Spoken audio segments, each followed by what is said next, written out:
राजपुर गांव में करण भाई परम एकांतिक भक्त थे। गांव में मंदिर नहीं था। सभी भक्तों की इच्छा थी कि हमारे गांव में भी एक सुंदर मंदिर हो जहां हम सभी मिलकर भजन भक्ति कर सकें। करण भाई गांव के पटेल थे। सभी गांव वासियों ने करण भाई से कहा, अगर हम गांव में मंदिर बनवाए तो सत्संग का अच्छा वातावरण बनेगा और इस मंदिर के माध्यम से कई जीवों का कल्याण हो सकता है। करण भाई ने कहा, धीरे धीरे करेंगे, इसमें देरी ही क्या है। ऐसा कहते हुए 7 वर्ष बीत गए, लेकिन मंदिर निर्माण शुरू नहीं हुआ। जब हम खुद का मकान बनाते हैं तब कितनी जल्दी करते हैं, चाहते हैं कि जल्दी बन जाए ताकि जल्दी उसमें रहने जा सके। भगवान स्वामी नारायण ने करण भाई को दर्शन देकर कहा, आज से 12 महीने बाद हम तुम्हें लेने आएंगे, इसलिए जो मंदिर बनाना है उसे जल्दी पूरा कर लो। यह सुनकर मंदिर का निर्माण कार्य शुरू हुआ। कोई पत्थर लाता, कोई ईंट, कोई मिट्टी, कोई पानी भरकर लाता। सभी लोग मिलकर कार्य में लग गए। मात्र 6 महीनों में मंदिर तैयार हो गया। यदि मन ठान ले तो कुछ भी असंभव नहीं।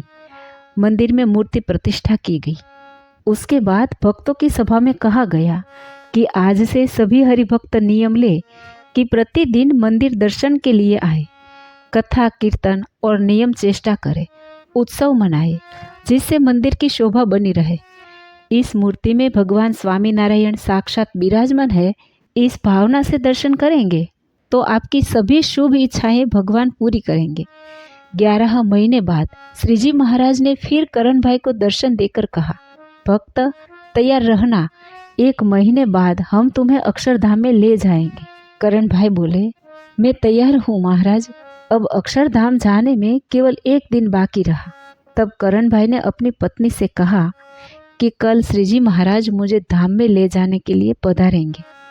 इस पर उनकी पत्नी बोली, मुझे आपसे पहले ही श्रीजी महाराज धाम में ले जाए, ऐसा कुछ कीजिए, मुझे धाम में जाने में बहुत आनंद आता है। उन्होंने आसन पर बैठकर भगवान को हृदय में धारण किया और स्वामी नारायण महामंत्र का जाप शुरू किया। तभी भगवान उनके आत्मा को अक्षरधाम में ले गए। संसार की माया में बहुत आसक्ति रखने वाले भक्तों से जब संत कहते हैं कि कल आपको धाम जाना है तो वे घबरा जाते हैं। अरे, अपने सगे संबंधियों को छोड़कर अकेले जाना पड़ेगा। लेकिन मौत से कौन डरता है? वही जो भगवान को नहीं भजता, जिसने भगवान की आज्ञा का पालन नहीं किया। लेकिन जिसका जीवन पवित्र है उसे कोई डर नहीं होता, वह प्रसन्न होता है। आत्मा और परमात्मा का मिलन होगा। अक्षरधाम में भक्तों के दर्शन होंगे, आनंद ही आनंद होगा।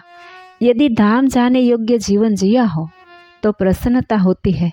अगले दिन श्रीजी महाराज पुष्पक विमान लेकर अनेक मुक्तों के साथ पधारे। आकाश में दिव्य तेज फैल गया। श्रीजी बोले, आओ भक्तराज, तुमने हमारा मंदिर बनवाया है, तुम्हारा शुभ संकल्प पूरा हुआ है, मंदिर में सदा सत्संग चलता रहेगा। तभी करण भाई का छोटा पुत्र रोने लगा, बापूजी, आप धाम में चले जाओगे तो मैं अकेला हो जाऊंगा, मुझे भी आपके साथ ले चलिए। प्रभु ने उस बच्चे की आत्मा को भी विमान में बैठा लिया और उसे भी अक्षरधाम ले गए। जय श्री स्वामी नारायण।